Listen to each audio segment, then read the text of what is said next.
Okay, I've actually already started cutting into the paper Paisley laminate.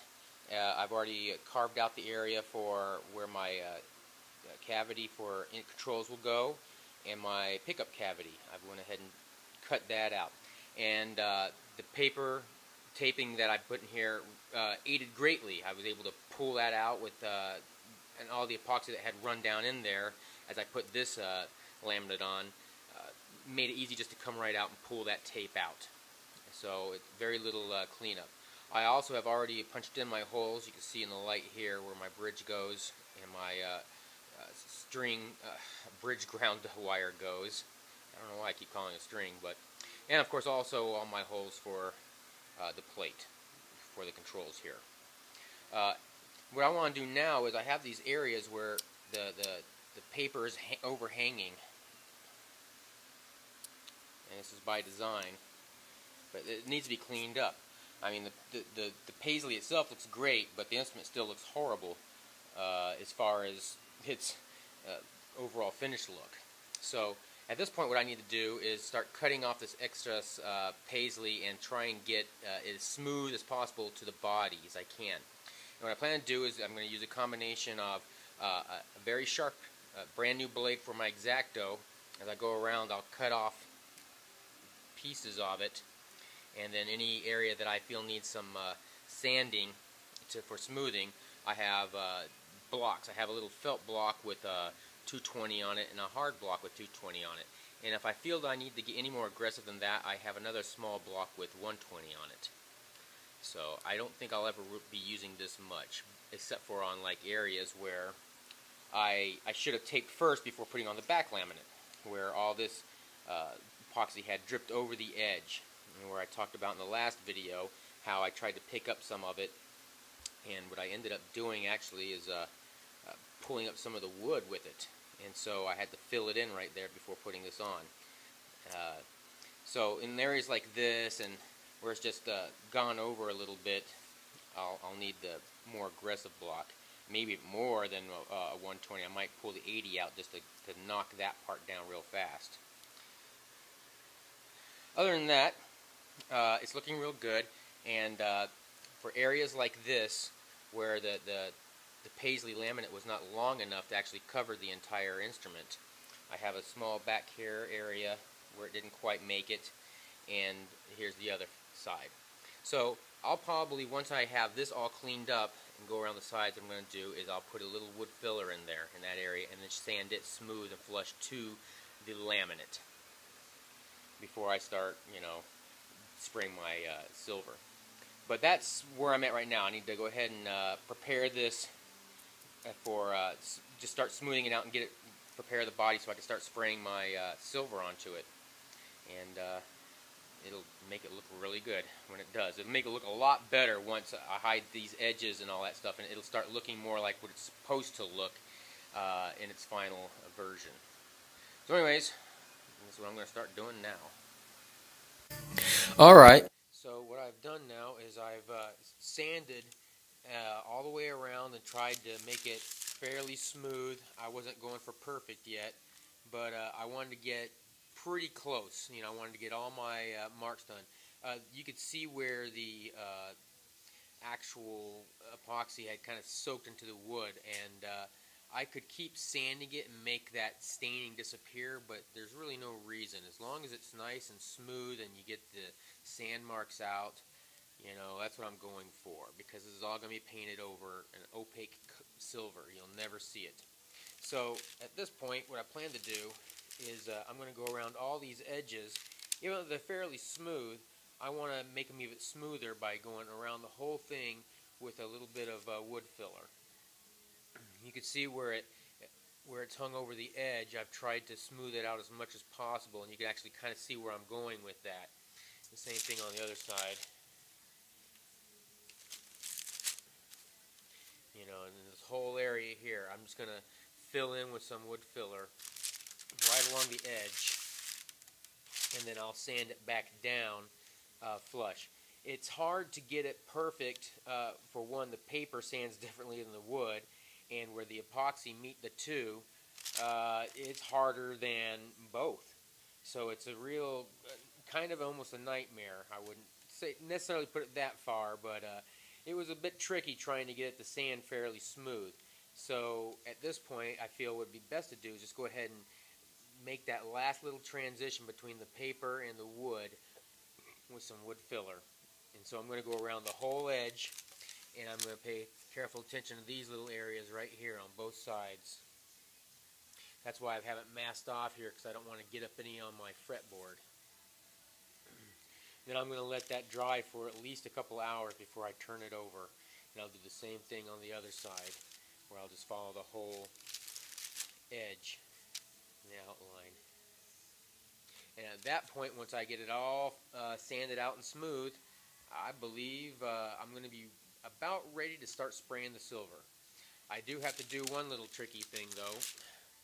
I will be spraying silver over the entire neck as well, so the first thing that's going to disappear are my side dots.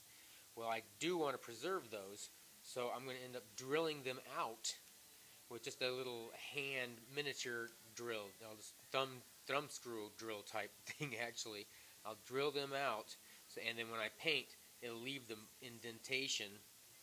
And then once I'm done with the silver, I'll re-inset fret dot markers, and then I'll get it nice and smooth and go with clear over the entire thing. By then, you should be getting the idea of what it's supposed to look like. Actually, by now, you should start seeing what I'm going for as far as the silver sunburst, because the way the paper has been sanded back. So anyways, I'm going to try and do a little bit of that. Oh, what did I do with my stick? I've actually watered this down a little bit already, but it's only at the top. If I started mixing in deep, it would thicken up pretty quickly. And it's pretty thick stuff as it is. So now that I got some on here, let's see if I can.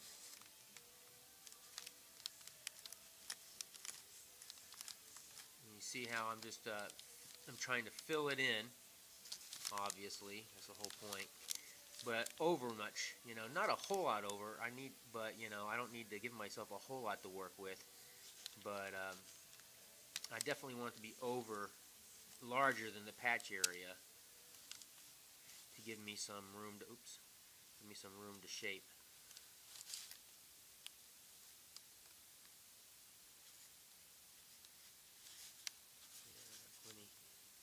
And I'll basically do this around the whole entirety of the body, both sides. Sorry if the camera's straying, I'm actually paying close attention to it.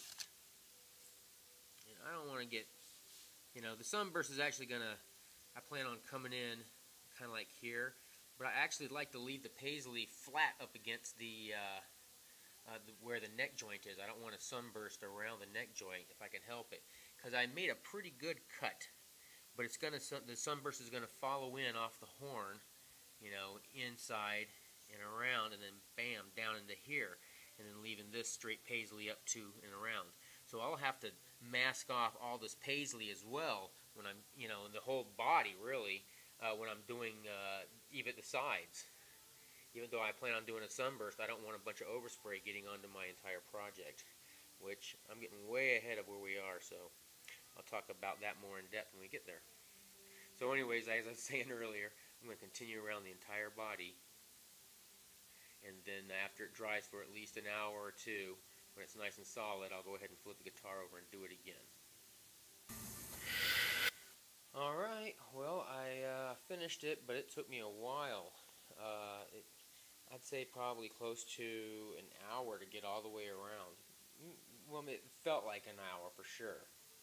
But, I tried to stick to, just the edges and stuff. And of course I didn't want to go up any farther than just those corners where they had lifted up a little bit. So, at this point now, I'm just going to let it sit for a few hours. Actually, it's kind of late at night. I'm going to go ahead and just let it sit for the rest of the night. And then I'll turn it over, and I'll do the same tedious thing again. It actually takes quite a while to get all the way around. This stuff is actually probably dry enough over here where I could flip it over by the time I made it all the way around. So, but of course it's still wet over here and setting. So, anyways, I'll do the other side, and as soon as that's ready to flip over. All right, so I've now at this point I've put this wood filler all the way around the edge of where the paper and the wood meet, in an attempt to kind of level off that area between the two, because where the as I was saying earlier, the epoxy, where it has cured, it's harder, and the sandpaper doesn't take it off as fast as it does the wood around it. So what I'm trying to do is basically make a level off between the two planes. And I've already done the back. It looks the same as this. And what I've done is I've started here and I've already done some of it. Where what I've tried to do, the lights under here make it look bad, but basically I've been using a little sand block, and it's a 320 coat, you know, that has a self-adhesive on the back. And I found the best way is to work down to the paper and then level off back down to the wood to try and get a nice transition.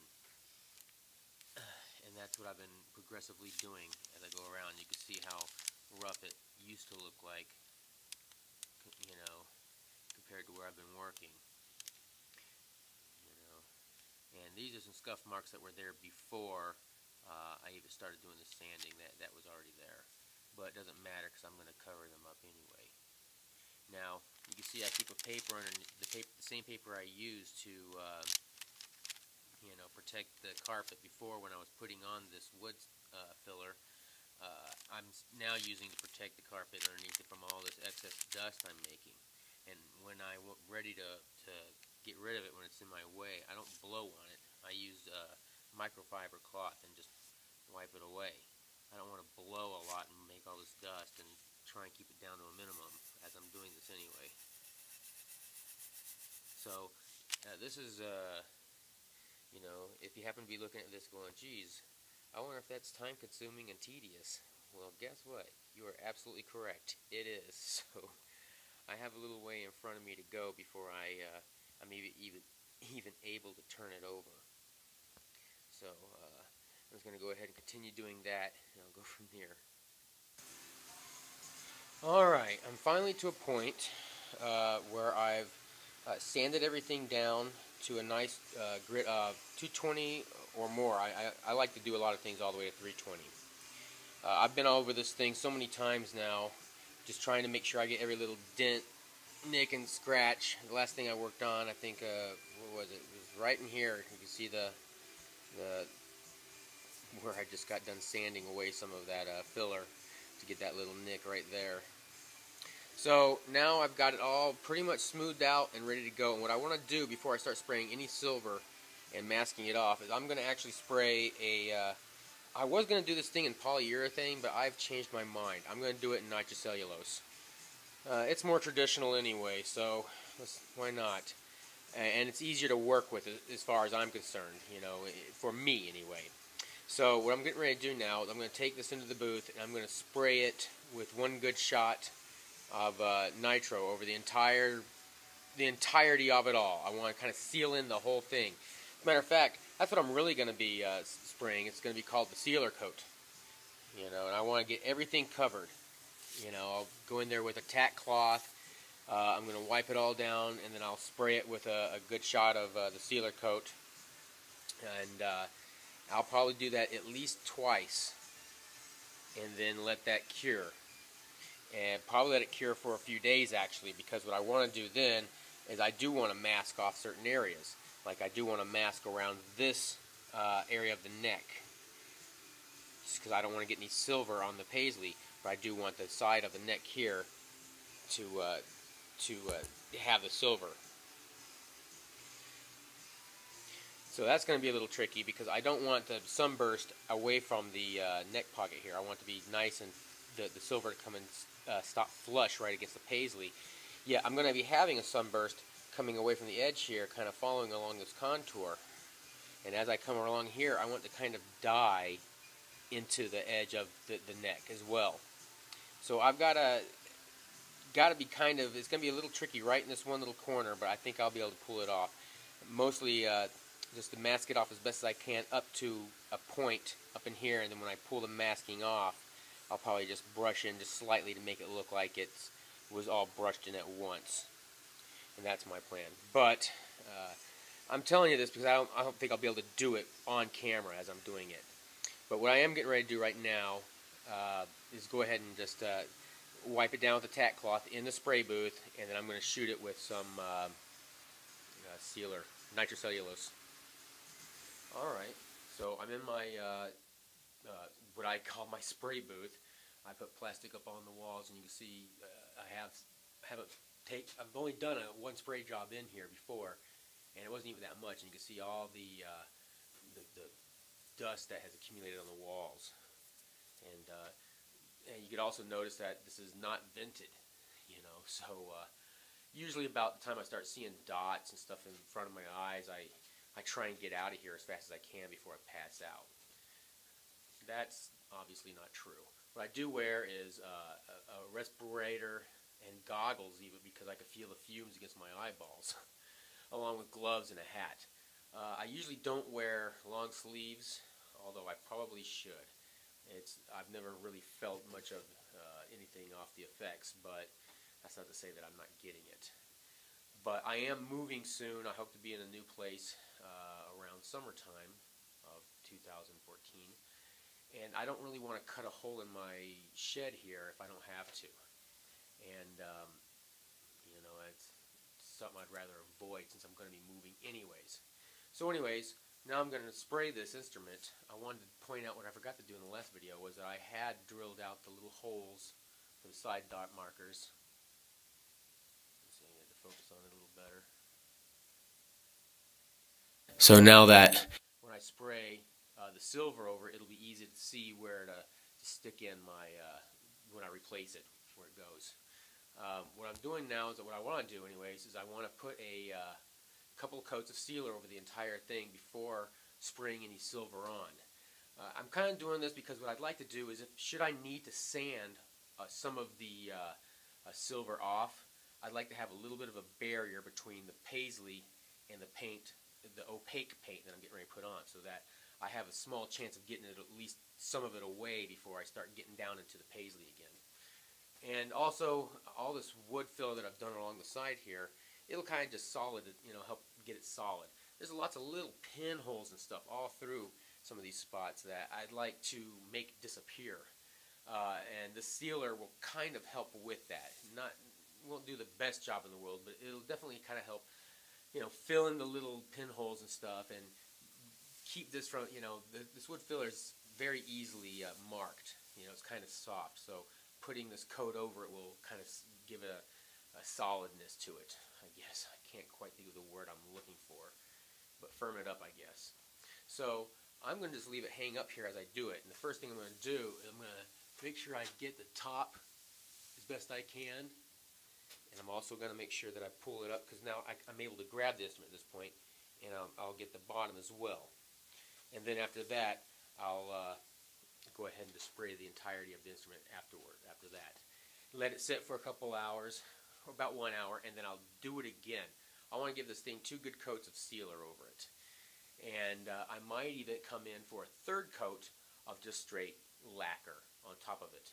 And then after that, I'm going to let it sit for a few days to make sure it gets nice and hard. Because I think I was talking earlier about how I want to put masking on here so that I can spray the next silver without getting it on this part of the instrument. Well, to do that, I'm going to have to put that masking on there on top of that lacquer I just laid. And the lacquer moves very easily, especially after you first just spray it. So the more I can let it cure before putting that tape on there to spray that paint, the better. That's why only 3 coats are going on. I'm not going to try and make them too thick because I do want it to cure. I don't want this poor guy's been waiting on this instrument long enough, and I need to get it going. So, but that being said, he does want it right. So that's what I'm going to do. I'm going to go ahead and start spraying now. All right. Well, I've sprayed 2 coats of lacquer sealer, nitrocellulose, on the entire body. And now it's time for me to start masking specific areas of the instrument so I can start spraying silver. One thing I'm doing is the client wants basically his nickname on the same color, the metallic silver that I'm putting on the neck and the sides of the body. He wants, well, it wasn't the idea at first. That was my suggestion, so we'd be able to see this. But basically, a nice metallic silver oval, so I could put my decal of his name there. So what I've done is, obviously, I've printed this on the computer, and keeping that handy, I printed out some more. There you go. And cut one out. And with some masking already affixed to it, I fixed my template on top of the masking. And then used just an X-Acto blade to cut along the template line that I had here. And once I had that out, I was able to remove my template. And now my masking, you can probably see, has that pattern that I'm looking for in it.